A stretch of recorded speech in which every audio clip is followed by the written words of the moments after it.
Welcome back, college football fanatics. This is College Football with Sam, and joining us is Kris Drew from Menace to Sports and anywhere else you may find him, because I know, ashamedly, I've already forgotten what the channel name is, but I know that you have a basketball channel that you're creating on and doing really well on, and also you're pretty active on Twitter. Just Kris is someone who I enjoy creating college football content with, who I enjoy having on. How are you doing, Kris? Really good, man. Just living the dream. I went to spring training last week. Got to go see some good Cubbies baseball out in Arizona. Just kind of been traveling, doing YouTube, studying football, all that. I've been having a blast too. And obviously, like, this is my time of year. For those who know, I love the draft and combine stuff. So I've been staying busy, Sam. Been staying busy, but enjoying myself while I do so. Awesome. I'm glad to hear that personally. I I'm not a big combine guy myself, but I think it's important because measuring how players do in the combine or how they do in the draft and then how they do in the NFL can sometimes be a measurement of what a team loses, what they didn't lose that maybe they thought they lost initially. What are some of your takeaways from the combine? Just as a little bit of a, off-topic idea. When I fell in love with the combine, I was like a high schooler, and it started because like I was obsessed with like the 40-yard dash because like it's just like crazy displays of speed. Yeah. And I like seeing the big guys run 40s, but also like the chase for the record I always found so fascinating. And then with that, I started like getting like tangled up and like finding the next gem, finding the next Tom Brady, like who's the player that's like a sleeper pick. Like I got so obsessed with that it led me to like fall in love and like oddly obsess over how the combine can totally shift what we saw on the field. And so like I like the storylines of like seeing how agents manipulate things, seeing combine storylines, seeing like teams float things out there to get people to bite on other players. I think the whole storyline and all the teams being at the combine together and all the rumors you get out of it and having to sift through like what's a rumor, what's not, because really all of this are teams playing chess because every team goes into the combine with 10 players that they really have their eyes on, and they're trying not to be talked into other players while other teams are trying to tell you other players are worth more. It just like creates this like crazy social experiment. And because of it, we get stuff like John Ross being drafted in the first 15 picks because he ran really fast. Yeah. And Yeah. so I really take away like relative athletic score, I think is important. But it can only be something to confirm tape. It can't be something that's in place of tape. And it's funny to see like GMs and scouting departments kind of battle with that in their heads. Yeah, like Will Howard didn't have a good day at the combine, but that doesn't mean he's this terrible quarterback. Like that's why he's good because he's there in the first place, and what we Right. saw at Ohio State was impressive. Anything in relationship to whether it's Ohio State or just maybe analyzing like which teams lost some gems or lost more to the NFL than maybe they initially expected on that I front, do. like What I college what I players who stuck out. What I try to lean on is like first 3 rounds of the draft. I don't try to fall in love with the combine stuff, even though like Texas, and Ohio State were both two of the top leaders in like combine invitees. And so it's like, okay, like those are probably the two best teams in college football last year. I know that obviously it was Notre Dame in the championship, but that had more to do with bracket. I thought Texas was a really good football team. So that I mean, I do take notice of that, but I don't fall in love with it until after the draft. Like after the draft, I like to see, okay, so we thought that this group of players was really good. The NFL didn't think that player was very good and picked these players ahead of them. So that I tend to lean on the first 3 rounds. Zach and I call them the money rounds. When I look at like who lost what. Yeah. That's actually that's a good idea for even how I look at things because I don't follow the NFL that closely. I think people who follow the channel understand that, but that is something to keep in mind for all of you listening is if a team loses a ton of players and then they all get drafted very high, that typically Mhm. means they lost a ton. Whereas some teams may lose a good amount of starters or production, but if they don't get drafted or they're drafted lower and they have like better players who came back, you may not they may not have lost all that much. They may have actually underwent addition by subtraction or something like that. And that's what I try to lean on. Like when you see like teams get up to that like 14, 15 mark, or honestly that 10 to 12 mark, but you see 6 of those guys were drafted in rounds 5 and later. It's like, okay, like, yeah, it looks good on the resume. Yeah, it looks good on the recruiting profile, but that means they lost guys that they probably could upgrade with if they are, one of the blue bloods. So that's kind of what I look at, generally speaking. One of the examples, I mean, Tommy Eichenberg was a 5th rounder. I thought Ohio State upgraded at middle linebacker. Tommy Eichenberg left and was an All-American at Ohio State, but the NFL didn't view him very highly. Obviously, like, maybe not obviously, but a couple years ago in the Georgia versus Ohio State game, he got targeted, I think, like 6 times and gave up 6 catches for 140 yards. But he was, a draft pick. But they lost him and got better with a guy like Cody Simon. So what round you get drafted in, if you're a school like Ohio State, Michigan, LSU, Georgia, Alabama, absolutely matters when I evaluate how much you lost. Absolutely. That makes sense. Like Michigan at D tackle kept losing guys every year over the past 3-4 years, and they kept getting better every year because Mason Graham and Kenneth Grant, kept getting better and stayed.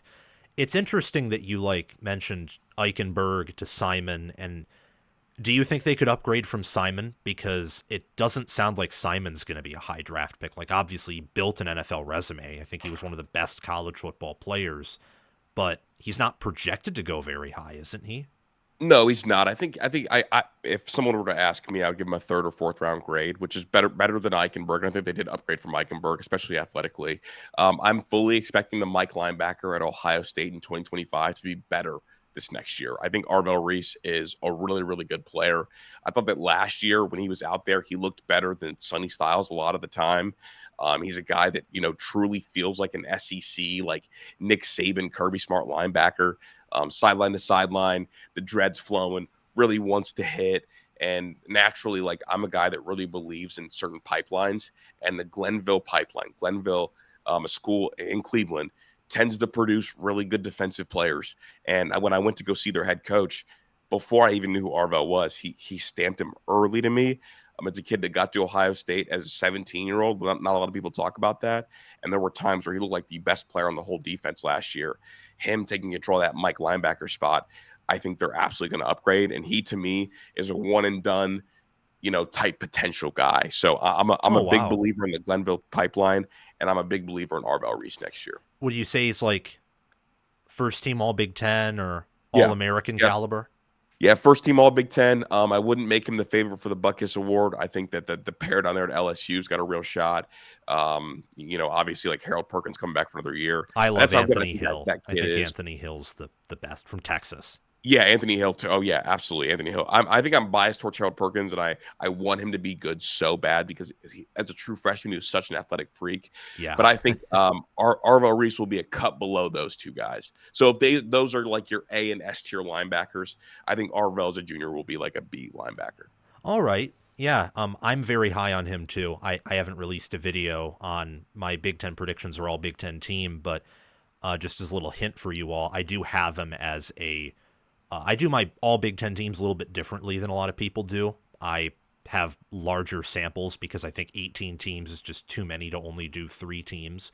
But right. I have him as a first teamer. I think he's going to be really, really good. The best linebacker for Ohio State, maybe the best in the Big Ten.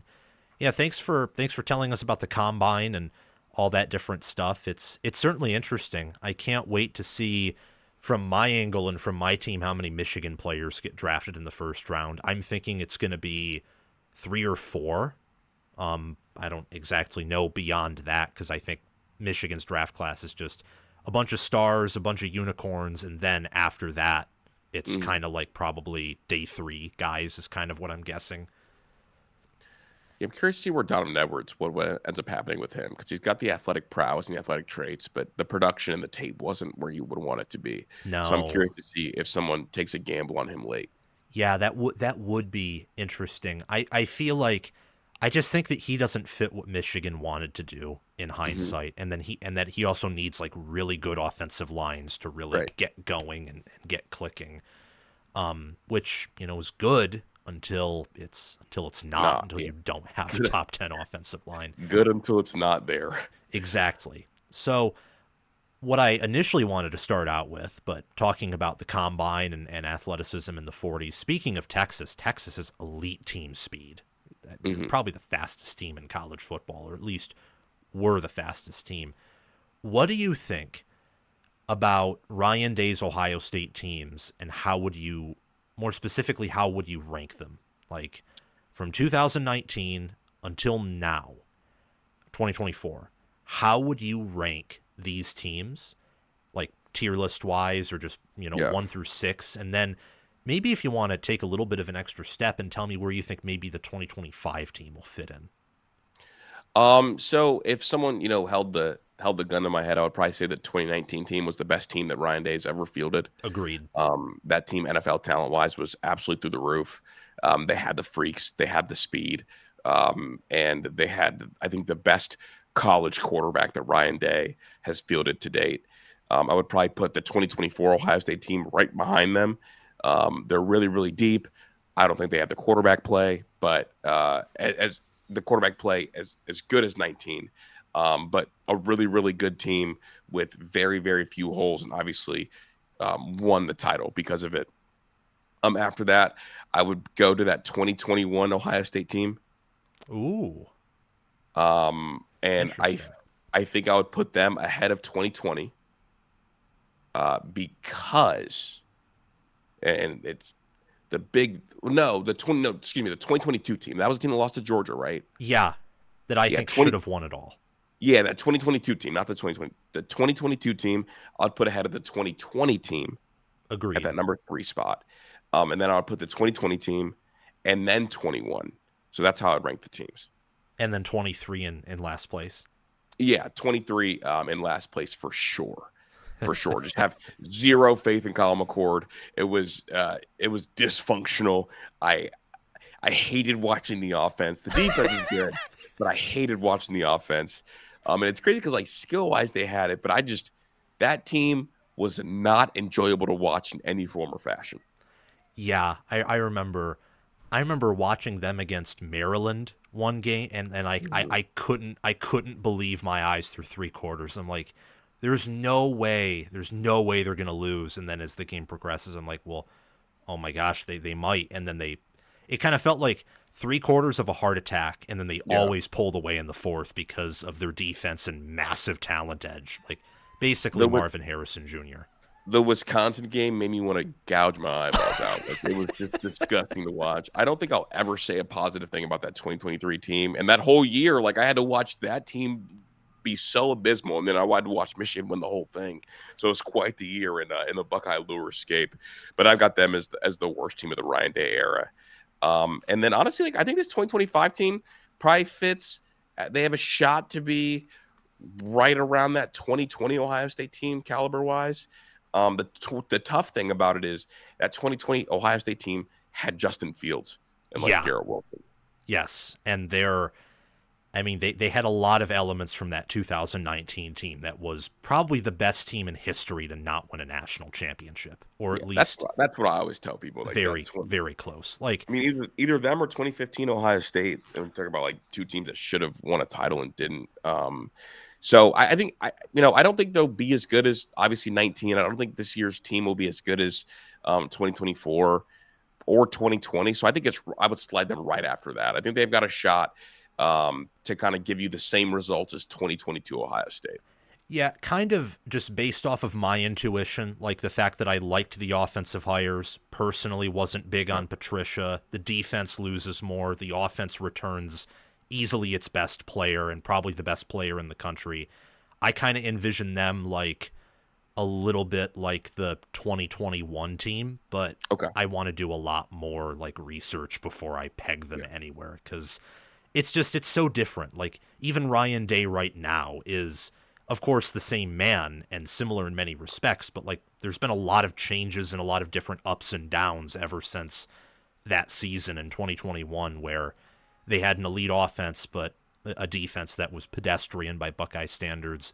I would place it as 2019, 2024, 2022. I loved that team. I think that people think it's worse than it is in some regards because they look at the 45-23 and they don't realize that if Ohio State just made a few more plays, they could have defeated Michigan by 3 touchdowns instead. And then literally 2 more tackles and the whole outlook of that season looks different. Yeah, probably running it on 4th and 1 instead of passing it to Cade Stover, like that probably changes the outcome of the game. If you know what play I'm talking about, right? Yeah, I do. The Mike Samerstill breakup.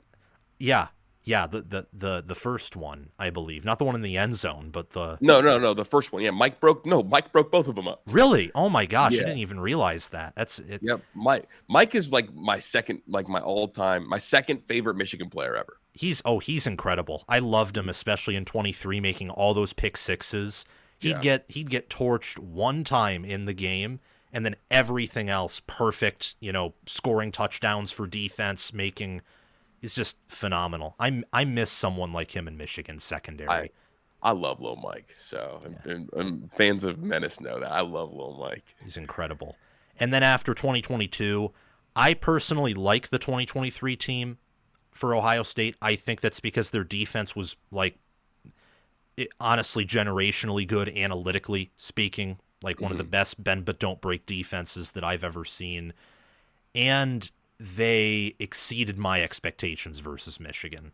I thought that Michigan team wouldn't kill them, but would wear them down and pull away in the 4th. And they never really pulled away. They just won by 6 points.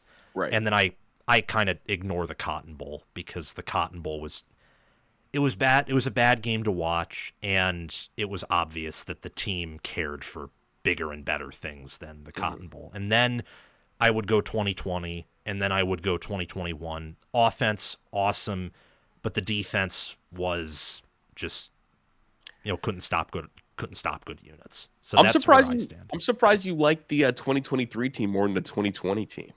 That might be a bad take of mine, but I think that, I don't know. I think the Big Ten was so, 2023 Penn State was, as bad as that team was in big games, was much better than anyone Ohio State played in the 2020 regular season.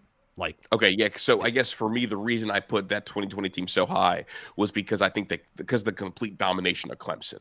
Yeah, that certainly, there's a strong argument for that. And I think that, me personally, I think if 2023 Ohio State somehow made it into the playoffs, I've had arguments with people about this before. I thought them and Michigan were the 2 best teams in the country. I thought if they played an SEC team at full strength, win. I don't know if that's justified at all or not. Yeah, man. Here's the thing: you have faith in your quarterback. I had Kyle McCord trotting out there. I'm not doing it, Sam. I'm not reliving it. Yeah. Oh, that was. Oh well, we went to Syracuse, and I think he kind of saw against Pittsburgh. He's good, but he's not great. He's not elite. I just wish him well, man. I just don't want to see him for my program. Yeah, understandable. If he had legs, I'm jaded, Sam. I'm jaded. And rightfully so. If he had legs, probably a totally different player. But not. I think not having legs, and correct me if I'm wrong, it's such a disadvantage now at quarterback. It is. He didn't have legs, and then also didn't have the willingness. I mean, they tried to run a quarterback run for him early in the year, and he just ran into the back of an offensive lineman to the point where they went, and their dual threat quarterback was Devin Brown. And people know I love Devin Brown. Devin Brown's not a dual threat guy. Devin Brown is not dual threat. Literally, they convinced themselves, okay, Kyle McCord can't run, so we're going to turn Devin Brown, who was the all-time leading passer in the single season history of the Utah. We're gonna turn him into Tim Tebow. We got him hurt because of it. I remember he ran that one play against Indiana in this weird goal line heavy formation. He got tackled for a 3-yard loss, and it's oh well, he's not coming back. He's not coming back ever again. Dude, I just want to throw up when I watch Kyle McCord try to run the football, and then of course this year randomly his longest run of the year was longer than Will Howard's longest run of the year. And it's there was just so much green grass because no one feels like they have to spy him. And I'm watching him just run with cinder block feet outside. There's no one around. It's yeah, okay. But yeah, exactly. It just is what it is. I actually, in part because you like Devin Brown, and also because, many others do, and, he's developed by Chip Kelly and Ryan Day, I think he'll do pretty well at Cal. He's projected to be their starting QB. Oh yeah, he's gonna be a starting quarterback. I think he's gonna put up Mendoza-like numbers. I think he's gonna have That's somewhere in that good. 20 touchdown mark, 3,000 yards. It's cool that he's got a big time coach out there. Like Harsin did struggle at Auburn, but he was in the SEC for a while. Now he's the quarterback coach out there. I think that's good for Devin. And it'll be like less pressure. You just go out there and be a gunslinger. So I'll be rooting for Cal on the side. Yeah, for sure. Oh my gosh, that's a pedestrian program right there, but Mhm. that's a topic for another day. Going back to Ohio State, I think on offense, even though there's a lot of key contributors coming back, like the entire wide receiver room minus Ibuka, we know that Claire's coming in, but he's already a known commodity. He's known as one of the best tight ends in the nation. Who are some breakout players? I think there's a good opportunity for a lot of players to show out and be elite on the national stage for the first time. I think naturally, like the easy one is Brandon Ennis. He'll be filling in for Emeka Ibuka, who was the all-time leading, receiver in Ohio State history, and that means something. And I know how the Ohio State offenses work. I know how Ryan Day's offense works, especially with the new quarterback. The slot guy and the tight end are going to be so important to Julian Sayin this year, and because of that, I think Brandon Ennis, short area quickness. Got burst in and out of breaks, good hands, and just kind of your prototypical slot receiver is going to be a breakout naturally. That one, to me, is a little bit of an easier one. And then Jermaine Matthews on defense, another easier one. He's going to be the guy that is like the lockdown outside guy, replacing Denzel Burke. When you lose like a Mecca, when you lose Denzel, naturally these guys have been waiting their turns. Going to be juniors, kind of filling in for them. So that's where my mind will go, kind of initially. And then at the safety position, I'm keeping an eye on McLean. I think McLean replacing Lathan Ransom. First of all, he's got huge shoes to fill. I think Lathan played his best ball down the stretch. And I like McLean a lot. I got to go watch him at a practice, knocking Ohio State receiver out of the practice because he's flying around out there. A guy who's a hard hitter with big time range, a better center fielder than people give him credit for. And I think that him and his versatility is really going to help out Caleb Downs, because I think Ohio State's going to want Caleb Downs a little bit, closer to the line of scrimmage at times too. And having a good sure tackle or center fielder you're going to like out there. So I like McLean at safety in that other spot. So those are my three pretty easy breakout players this season. Pretty easy. You have anyone that could be like a little bit tougher, more in the weeds, riskier? Yeah, no, I definitely, no, I definitely do. I definitely do. I'm, I'm keeping an eye out on Jason Moore. I really like Jason Moore's size, and they rotate a lot of defensive tackle. Jason Moore is a 6'7". He's sort of 305 right now, defensive tackle. He's kind of struggled to break through last year, but they had Hero Canoe and Caden McDonald ahead of him, both of which played really well.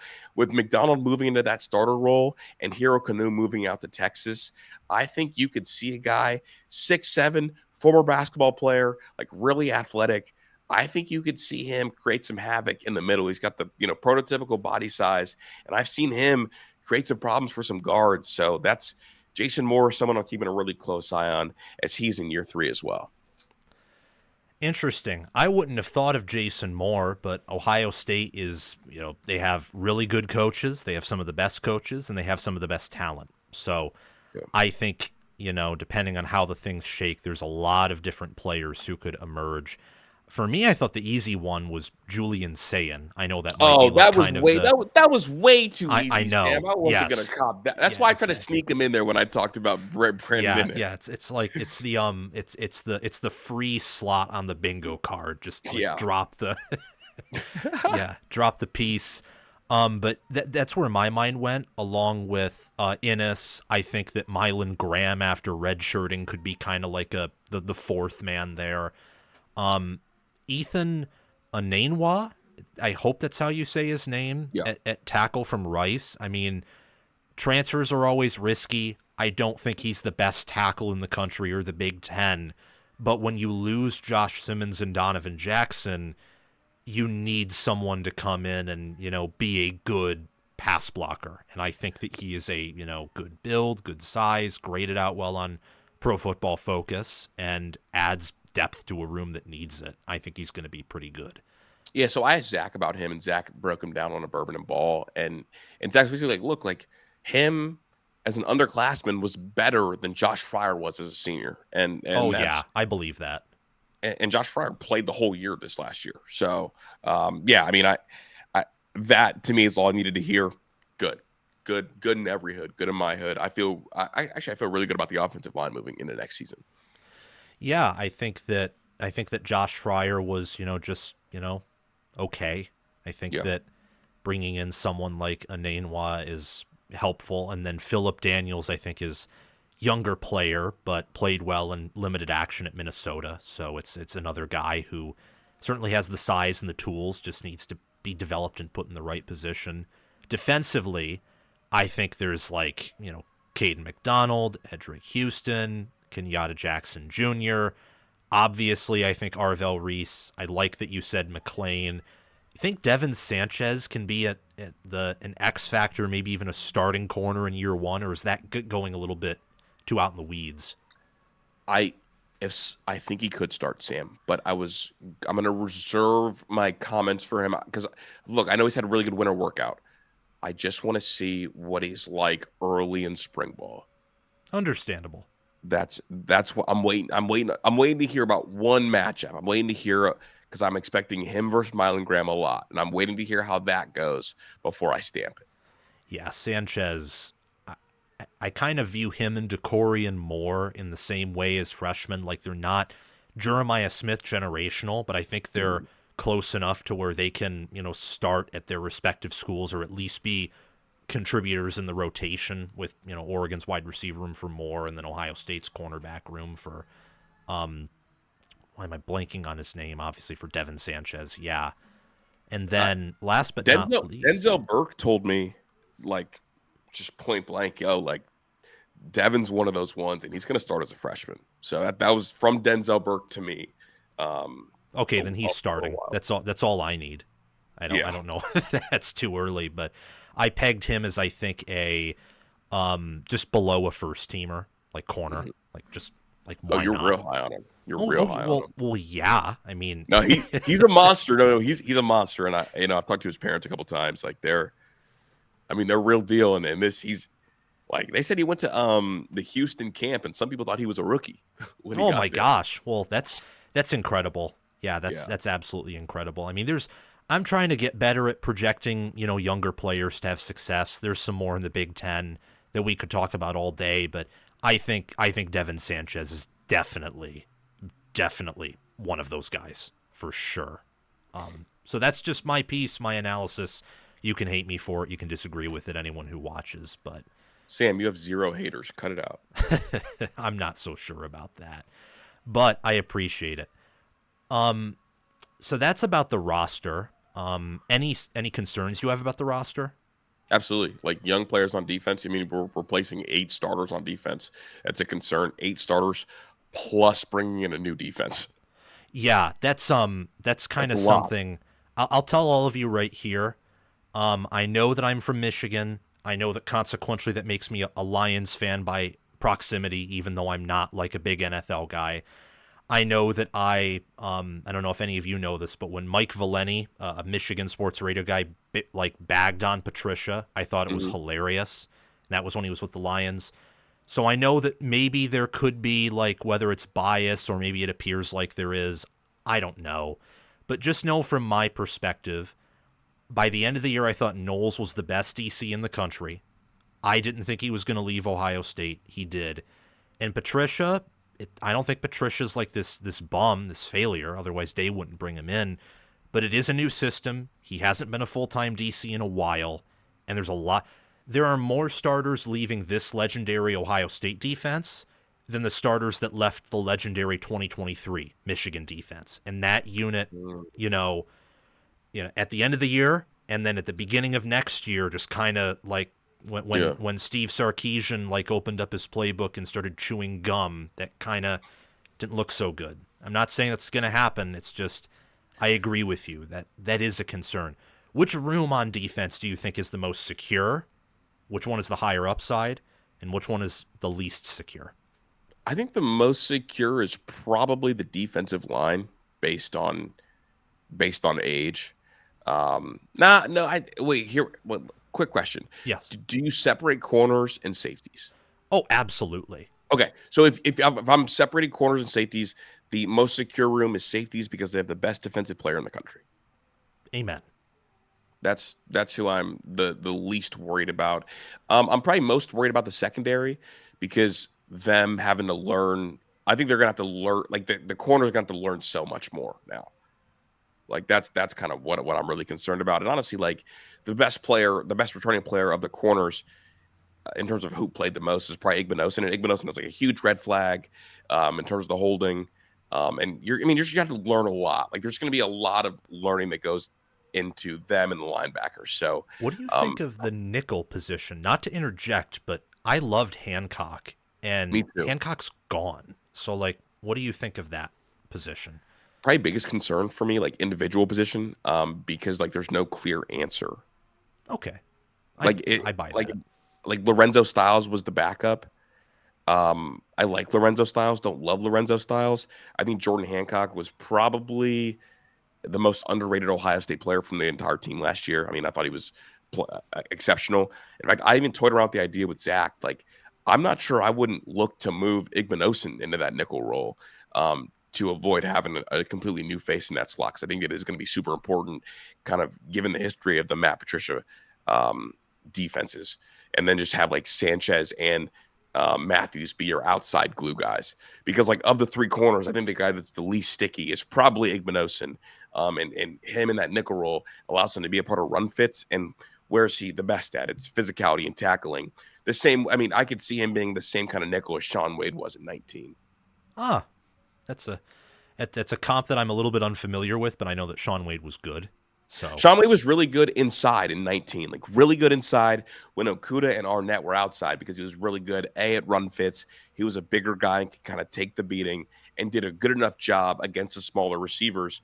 Obviously, like in that Clemson game in 19, Ohio State was looking to kind of take advantage and run away with things. The Shaun Wade sack, because they like to send him on blitzes, and that's what he's really good at, that resulted in the targeting call. Oh, yeah. Yes. So Shaun Wade got ejected. They got the first down on that. And then immediately Clemson started targeting Shaun Wade's backup, the backup nickel, Amir Reap, and kind of got torched. And they ended up scoring and then scoring again. And obviously going on to win that game. Okay. Thank you for that little piece of history. Little history lesson, Yeah, exactly. From Professor Kris Drew. So, yeah, I actually think that's a pretty good idea because I think that Jermaine Matthews Jr. and Devin Sanchez, and this is just like intuition, recruiting rankings, developmentally, what I saw from Igbinosun last year, I do think they would be better corners, especially because that, they don't have that history of liability. But Igbinosun's a physical guy. So put him at nickelback where you're not purely a corner. Aren't you kind of closer to a safety? Is from what I like understand. Half safety, half corner. Like we're gonna ask you to come up and hit and be a part of run fits. Yeah, that fits him perfectly. Like he can hit and grab all he wants, within reason, of course. There. Yeah, that's where I would have him live. And that's why I would do it. Interesting. Well, I might project him to move there, but that'll be a topic for another day. Okay, now we can get to this, some more broad general topics that I'm very curious to hear your thoughts on. Is there any specific team that you like to win it all? And then give me your thoughts, take as much time as you want, on the teams who you think can win it all this year. The two teams that I really have my eye on, Notre Dame, I think they're returning a ton on defense. I know they're losing like Howard Cross and Benjamin, but I think that they played so many guys last year and they played a lot of young players. I think that defense is going to take another leap next year. And I think Marcus Freeman has them on the absolute right path. And, this may be a little bit unpopular. I think their next quarterback is going to be a far better thrower of the football than Riley Leonard was. Shouldn't be unpopular. Maybe it is, but it shouldn't be. It shouldn't be because I've watched a good amount of Notre Dame. CJ Carr, I think, can really throw the football. And Stevie, who I think probably is going to win that job. I think he can really spin it too. So I think their offense could, naturally open up more. And we'll see kind of how things progress. But I really like Notre Dame. Their receiver room's good too for the first time in years. For the first time in forever, like first time since since people were sagging their pants for fashion. Doug, it's they're gonna have a good receiver room. I know people don't want to hear that. They got Malachi Fields from Virginia, who's awesome. Like, yes, and no one's good. talking about him. I could not believe that the SP Plus had them behind Georgia and Penn State this year. I think Penn State's going to be definitively better than them, but coordinator, returning production, Georgia, I have a harder time understanding because Georgia loses so much, and they're a little bit they're iffy at QB, and they are iffy at QB. I mean, shoot, people don't know they tried to pay Kyle McCord like $3 million if you got an extra year of eligibility to come play for them. Oh my gosh, are you serious? Yes, breaking. No. That is the level of desperation they were operating on. Like, they did not want to lose Carson Beck. They were portal hunting. And when people start throwing around that M number for quarterbacks, I'm looking at you, the lip service, talking about, oh, yeah, we believe in Stockton. No, you didn't. Your boosters told me you didn't. Oh my gosh. Yeah, that makes what Michigan did for Bryce Underwood look like the wisest investment in the world. Yes. Get him now so you could develop him and then go. So I think Georgia's going to struggle this year, and maybe that will end up coming to bite me in the butt because it is Kirby Smart. But I really like Notre Dame, and dude, I really like Texas. I do too. I really think Texas is going to be really freaking good next year. They're my SEC favorite. And it's kind of really not that close, to be honest. I get it. They're the team that if someone held the death beam and said, pick the national champion for next year, I'm picking Texas. You know what? I can't disagree with that because in researching, I was talking with you a little pre-show about this. I finished my SEC depth chart research. Of course, I'm going to do it all over again because it is early and there's still like a lot of processing and spring shakeups and all that. Yeah, spring shakeups. Different websites for depth charts are going to have different changes because they're still adjusting. But Texas's defense, I'm thinking them and Penn State those are the two defenses where I'm thinking, oh yeah, like you are not going to want to, even if you have all the good athletes, unless you're Jeremiah Smith because you're just that good. We're not going to want to see those defenses. And I think with, Anthony Hill, with Taff returning, with their D-line, which just develops well, reloads, is huge. Yeah, Colin Simmons and Trey Morse with playing linebacker and defensive end right now. He's bouncing back and forth. Yeah, and then they got Ethan Burke back, who I know isn't as good as those two, but like depth always helps, especially when they love the D-line the way that they do. And then on offense, it's Kyle Flood. Their O-line should be good. Running back should be way better with Baxter healthy. I like him. Wingo, Arch, like, dude, it's gonna get like this Texas team has a chance to get really spooky, man. And I'm high on Arch. I don't know where you're at, but I like I'm Arch. High on him. I don't think he's quite Klubnik good, but I'm high on him. I'm high on him. There's a lot of unknown for me, which is what I say on the Menace Sports all the time. But I do like Arch Manning, and then naturally, like Eli Manning is my favorite quarterback ever. So like, oh wow. Like, I'm just a Manning guy, so yeah. Yeah, that's I think a lot of wise insight. I think their issue is they have to figure out how Georgia kept kicking their butt. And I think that's something that in looking at Georgia from what the research I did today is that defensive front Georgia could finally have an elite defensive front again with who they're bringing back, with how they recruit, and then I'm excited for the season already, and it's several months away. You're exciting me, dude. We're like 6 months from kickoff, big dog. There's so much to look forward. But you said you're looking at Notre Dame, you're looking at Texas, and then did I miss another team? Oh no, I didn't have a third. Those are my two that really, really have my attention. And then naturally Oregon has my attention. You think they'll upgrade athletically overall? Or do you think they lose so much that they're kind of destined for a downgrade? I think no. I think they're good. I think they're in a good place. I'd have to comp next year to last year. I just know like roster for roster, they're gonna be, I believe, like top 6 in blue chip ratio, aren't they?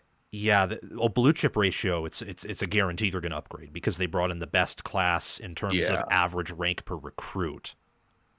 Yeah, no, I mean they're gonna be really good. Their roster's gonna really fit the bill. Yeah, it's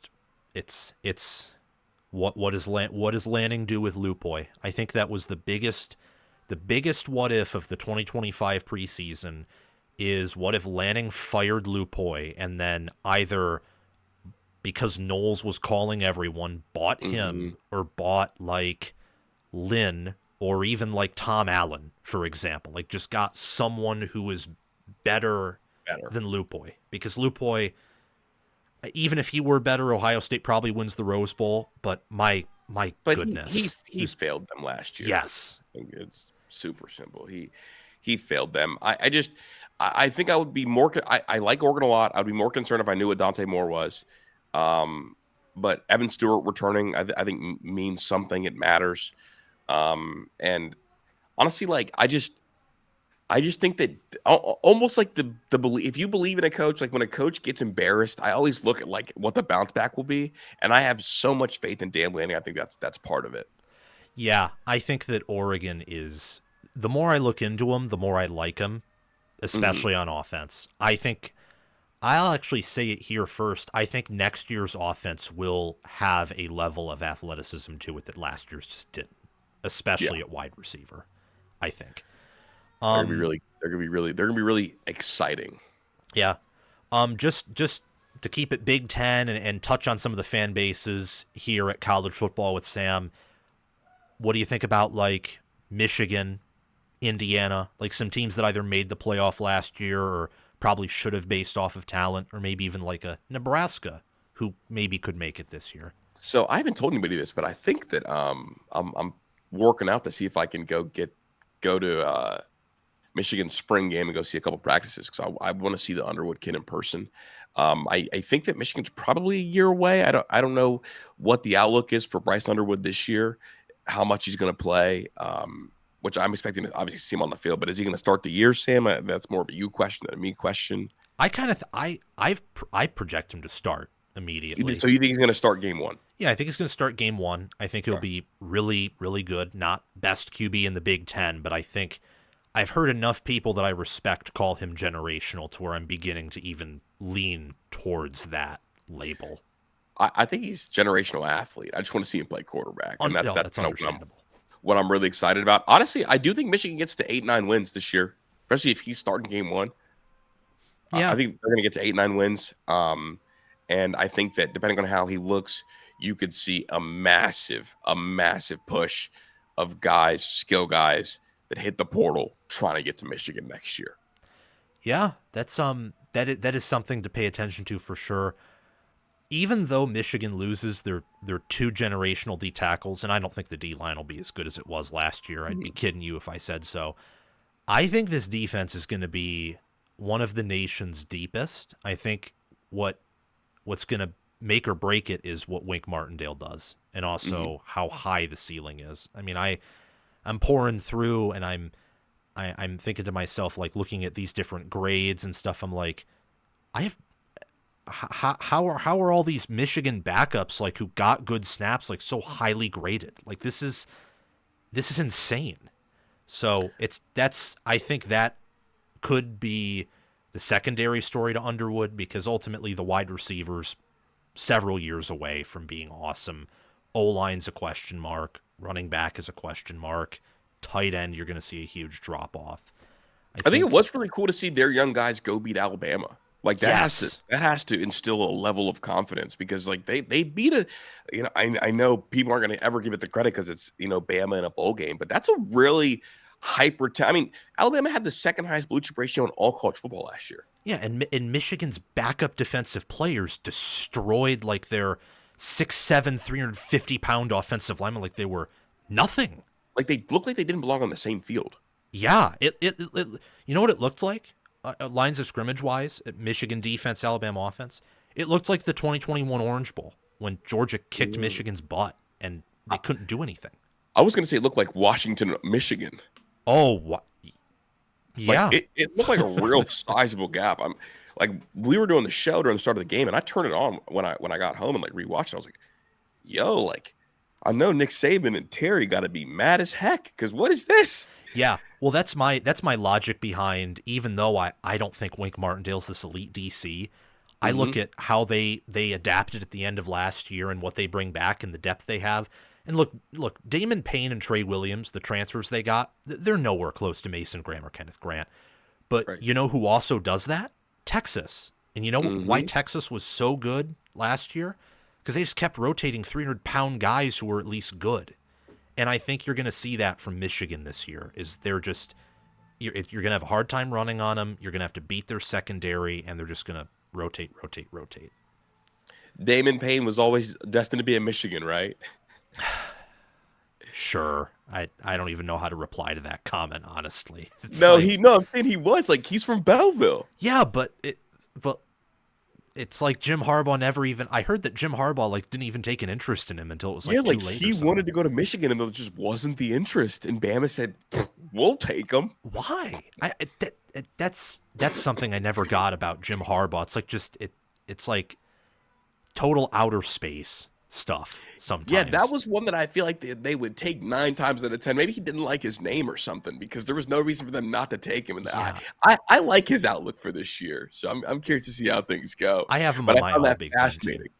He's on your All Big Ten team? Okay, Yeah, big. like pretty low, but still there, and Lowe is still one of the better D tackles. I think he's gonna be good, because Esposito's a pretty good D-line coach, just looking at his track record from Western Michigan, and he developed Braden Fisk and some other guys.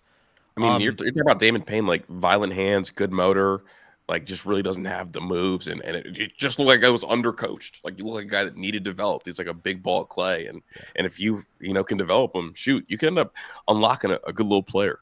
That's what I'm thinking, because Alabama has not had good D-lines in recent memory to their standards. An example is whatever happened with Keon Keeley. I remember him being super hyped, and he's never seen the field. No, has not seen the field. And he was a freak show. People thought he was going to be the number 1 player in the country, dude.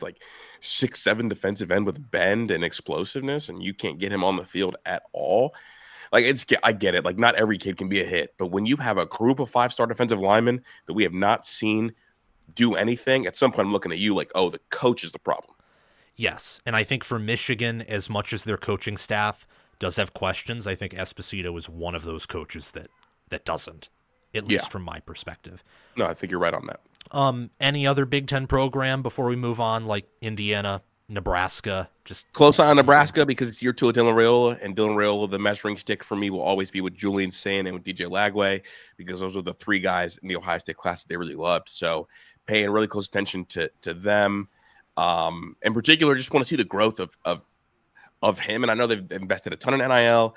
They've invested a ton in facilities. I don't know if you know they have a walkthrough room. Oh. Walkthrough rooms are crazy, Sam. So look, it's like they have this huge board, and it's basically a VR room where quarterbacks can go through their game day game plan. Oh, wow. Virtually, and you take your dropbacks, throw the ball, all that, and that's supposed to help accelerate the growth of a guy like Dylan Raiola. So think of Dylan Raiola living in there. He's got a shot to take a leap in the right direction. A really close eye on Wisconsin. Obviously, with Phil no longer there, it felt like Luke was maybe trying to change his identity a little bit too rapidly in terms of who he is as a coach. They just signed the big extension. I don't think he needed to sign that big extension, but paying a close eye on Luke. And see if he can revive Wisconsin to what they were just honestly 5 years ago. You think he will? Think he can? I don't have faith in it, but I do like Luke the coach. So before I slander him, but they just it was just such a disaster last year, such a disaster. Yeah, it was. They I thought they played pretty well up until they fired the OC, and then I felt like the team kind of quit against Nebraska and Minnesota. But yeah, I mean, Phil Longo was kind of it was starting to get you have to have patience when you go get a guy from the Mike Leach air raid tree and you are Wisconsin. But I guess maybe they just want to get to the regional route in terms of what offense fits what they can recruit regionally, and I think that's kind of what that felt like. Yeah, and my opinions aren't perfect, but Phil Longo, I didn't good OC. I think they're probably looking for a little bit better than good if they're going to make that next step in evolution. Yeah, well, I always think that your OC has to match what you think you can recruit. That makes sense. Like you only go get Phil Longo if I can recruit 5, 6 really fast, really good receivers at a time.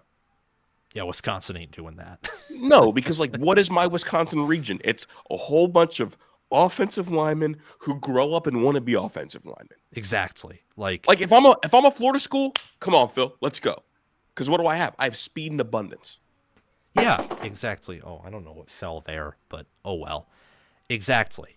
I think that's perfect. I have faith in Fickle, but it is kind of withering away slowly but surely. You know what my theory is on why he did that last year when got Phil Longo? What?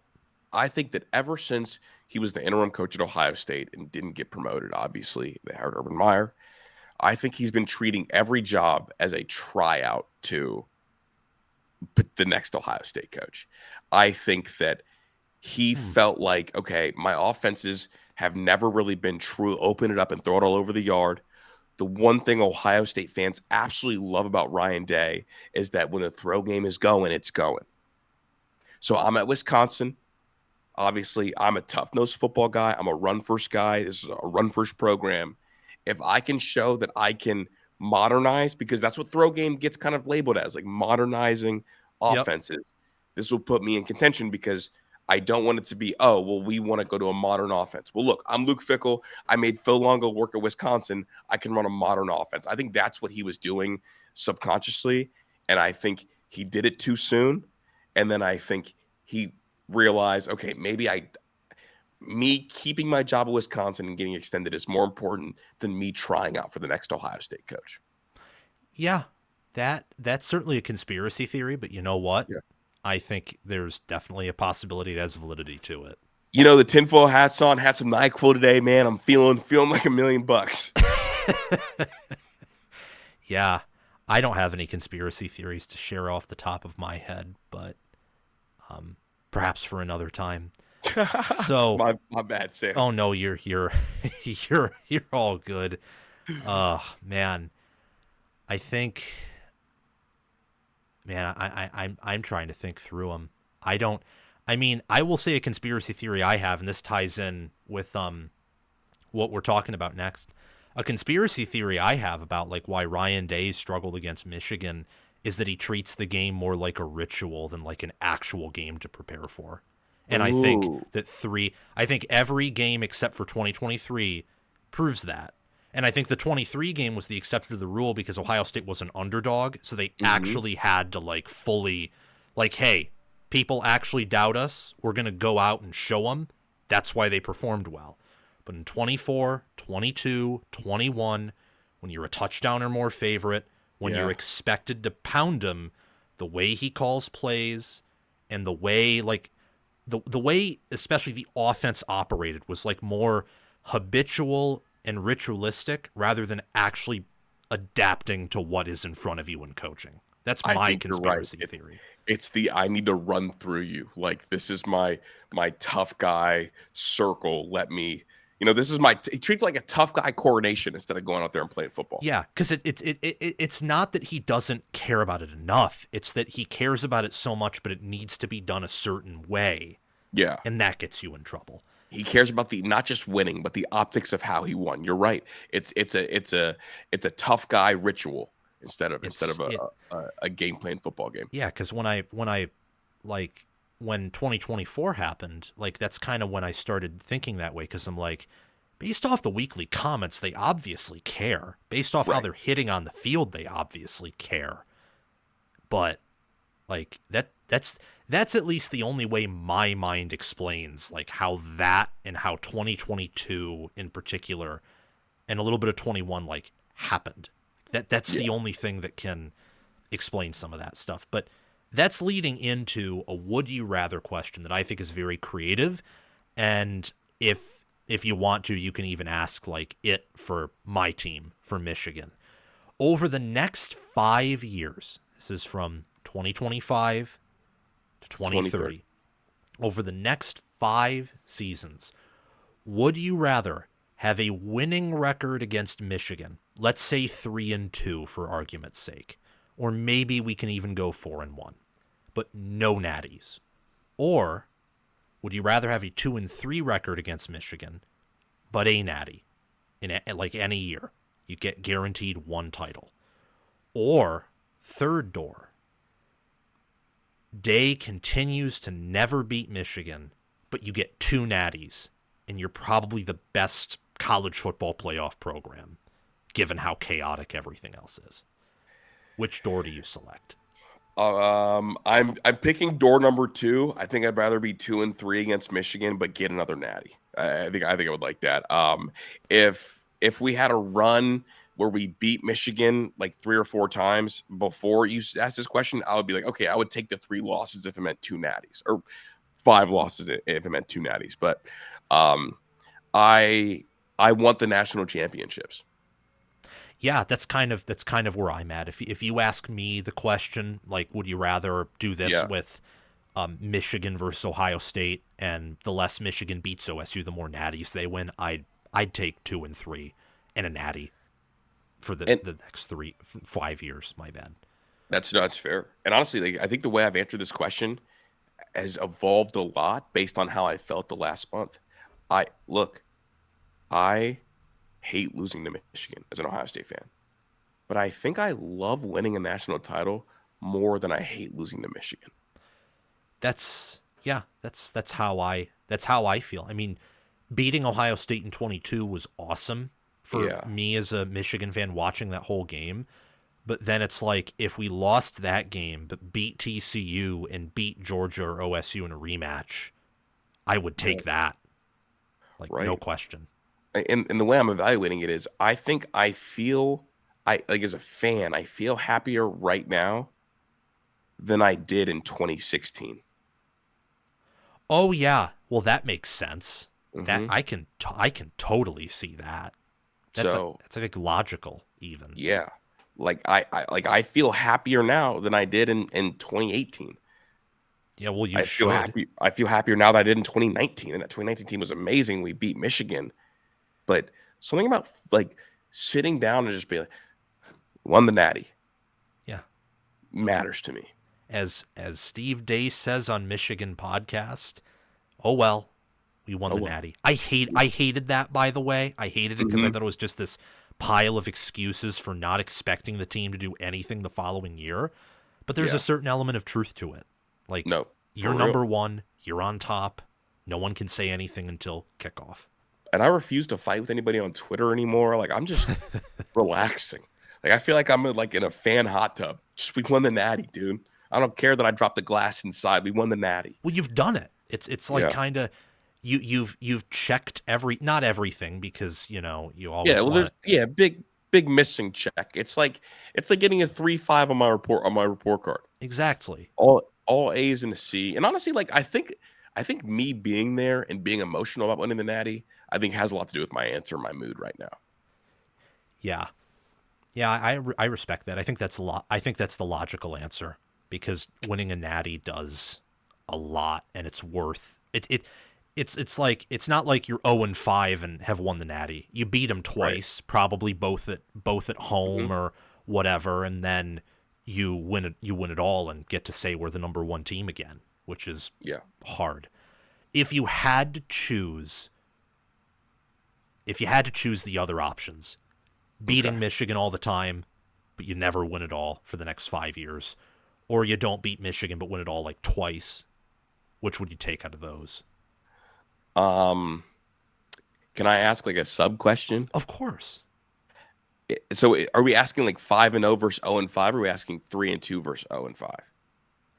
5-0 versus 0-5. Okay. So in the 5-0 scenario, does Michigan win any national titles in that window? Undetermined, but obviously the likely answer is going to be like no, because I think, not to go off on a tangent, but I think that Ohio State doing what they did this year is pretty rare, and I think for a variety of reasons it worked, but I think that the average team that loses to the level of like their rival, if they're a similar caliber of team to Michigan, doesn't go on to make that epic 4-0 run. So let's just say no. I think if it's 5 straight over Michigan, I would take that over the 0-5 and 2 natties. And I know I'm kind of contradicting myself, No, but you're good. I think that the next 5 Michigan teams are going to be really, really good.